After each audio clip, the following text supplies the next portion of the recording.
రోజు వరకు మన కుటుంబానికి కేసీఆర్ కవితకైనా హరీష్ రావుకైనా కేటీఆర్కైనా వాళ్ళందరికీ ఎవరి ద్వారా గుర్తింపు వచ్చింది? కేసీఆర్ ద్వారా. కేసీఆర్ లేకుంటే కవిత ఎక్కడుంది? అది ఒక కుటుంబంలో ఆధిపత్య పోరు కాస్త బయటకు వచ్చి పార్టీ పెట్టింది. నిజంగా ఇది పెద్ద జోక్. కవిత పార్టీ కవిత డెఫినెట్గా మొట్టమొదటి సమావేశాలని ఒక ఆడకూతురు ఆడపిల్లకు తండ్రి అంటే ఎంత ప్రేమ ఉండాలి? ముఖ్యంగా తండ్రికి కూతురు అంటే అంతే ప్రేమ ఉంటుంది, కూతుర్లకు కూడా తండ్రి అంటే అంతే ప్రేమ ఉంటుంది. ఆయన ఒక ఉద్యమకారుడు. కేసీఆర్ తెలంగాణ రాష్ట్ర ఏర్పాటులో కృషి చేసిన వ్యక్తి. అటువంటి వ్యక్తిని స్వయాన కూతురే ఆ విధంగా మాట్లాడడం అనేది డెఫినెట్గా ఆమె మొట్టమొదటి సమావేశాన్ని తప్పు చేసింది.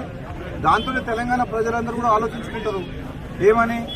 ఇంకా తండ్రిని గౌరవించుకోలేని మనిషి ప్రజలకు తల్లి ఎట్లయితుంది? ఏదైతే నేను తీవ్రంగా బాధతో చెప్తున్నా. చాలా తప్పు మాట్లాడింది కవిత.